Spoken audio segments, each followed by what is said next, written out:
Texas football. And so I'll start with the fun conversation with Texas. So Quinn Ewers at quarterback. Quinn Ewers is going to be driven to have a good season. Quinn Ewers has a skill set I love. If you watch my NFL draft podcasts on Friday, talk about how Quinn Ewers is a guy that's shooting up the consensus board, third in the Heisman rates. He's now the consensus third quarterback for next year's draft. So, well, obviously he has got a while to make that decision. But yeah, Ewers you've seen from high school. There's a reason why this guy was the top-rated quarterback coming out of high school, consensus number one recruit, perfect, 1,000 rating, first time since Vince Young.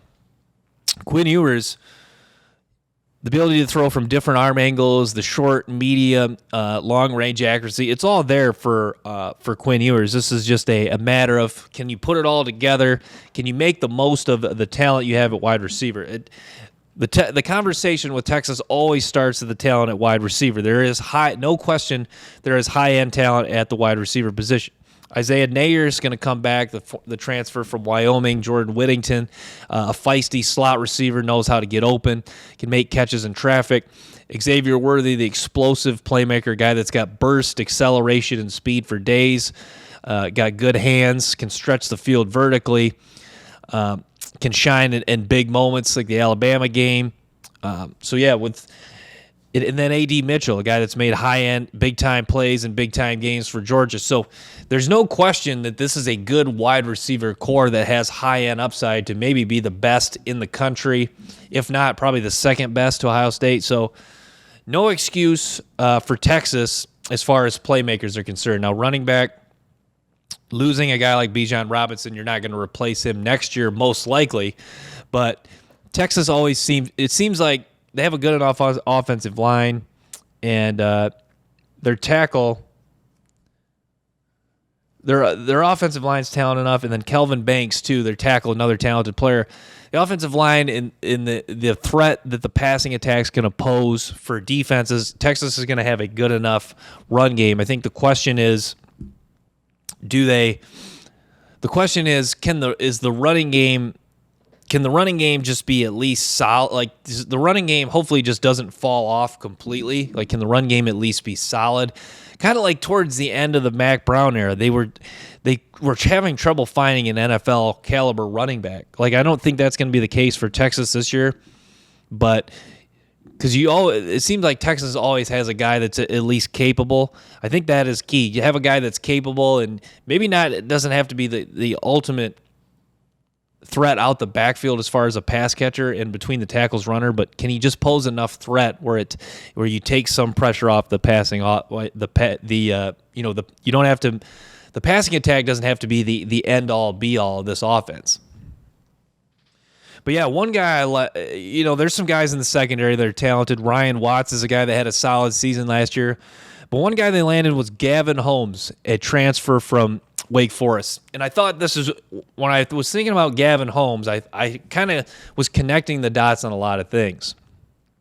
A lot of things involving Texas pass recruiting. So if you look at Texas over the years, Texas has kind of got even at the end of the Mac Brown era, a little bit kind of under Charlie Strong and under Tom Herman, Texas has landed big-time players, but they have not really translated well to becoming like dominant college players, NFL caliber players. Now look at a guy like Gavin Holmes. And if you look, Gavin Holmes was a 3-star recruit coming out of the Texas area. But if you watch his high school tape, I went back and watched his high school tape. I watched a little bit of him at Wake Forest last year at Clemson. If you watch him, the movement skills were all there in the size, and you're like, so you look at him and you go 3-star. So it's kind of one of those things where you go into watching his tape, you're like 3-star, so you immediately kind of downgrade him. But if you look at all the traits in Holmes' game, you go, why is this guy not a 4-star? Why is this guy not a surefire guy that Texas would recruit? And then you look at Wake Forest and all the success he has at Wake Forest. Wake Forest trusted him man-to-man on an island. Pressed man-to-man on an island last year against Clemson. Now, I know he got beat a little bit, but he was in a position to make a play. This is a guy who, just the coaching staff trusting him, that shows his ability. 9 pass breakups last year, a guy that's has experience at Wake Forest. So I guess what I'm getting at is Texas is kind of making amends for missing on a guy that they should have got. And it also kind of goes back to, this is probably why the transfer portal is actually going to make the rich get richer, because Texas is going to be able to get guys that they missed on initially. Like Gavin Holmes should have been a Texas Longhorn initially.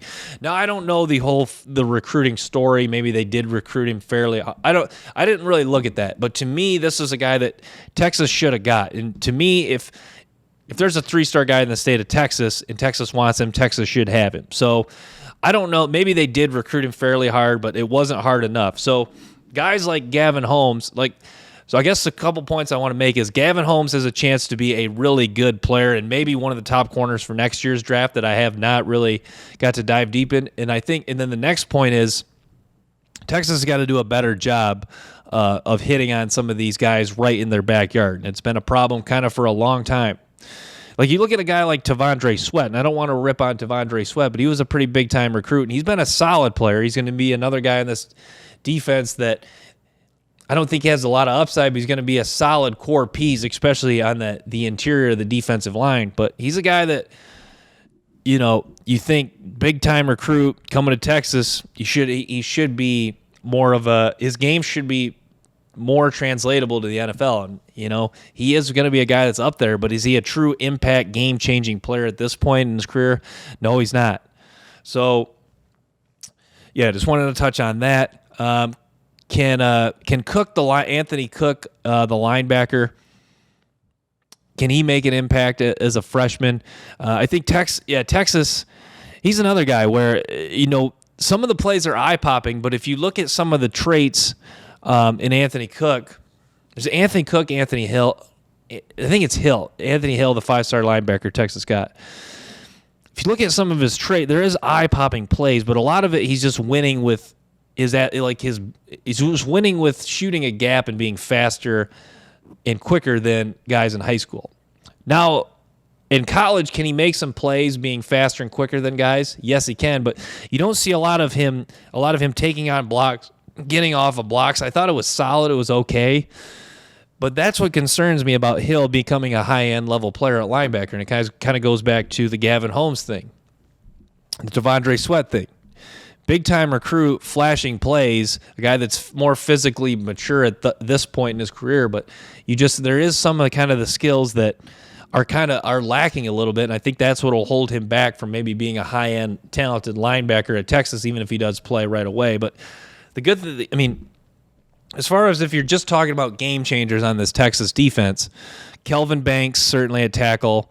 Quinn Ewers has the capability. Xavier Worthy is a game changer. A.D. Mitchell can be. So you're talking mostly on the offensive side of the ball as far as legit game changers. I think Gavin Holmes at corner will be a game changer. So defense, I'll say this. Texas, can they win the Big 12? Would I bet on Texas to win the Big 12 next year? No, because I just don't believe they have enough game changers defensively. Jalen Catalon's another guy from Arkansas that they landed in the transfer portal at safety. Catalon, a physical, hard-hitting safety.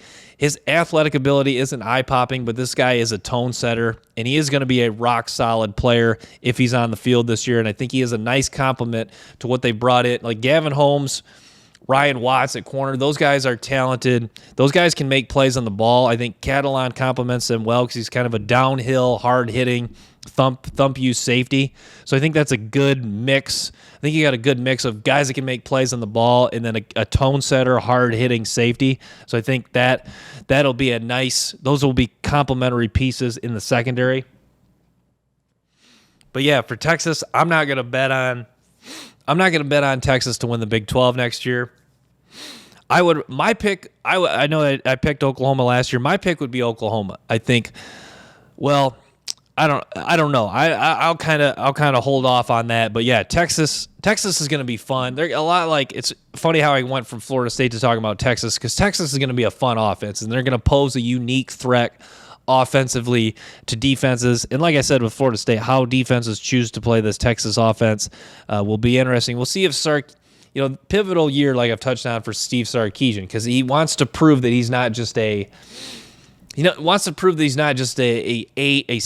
8, maybe 9-win coach. He wants to prove that he can really get it done and become a conference title contending coach year in and year out.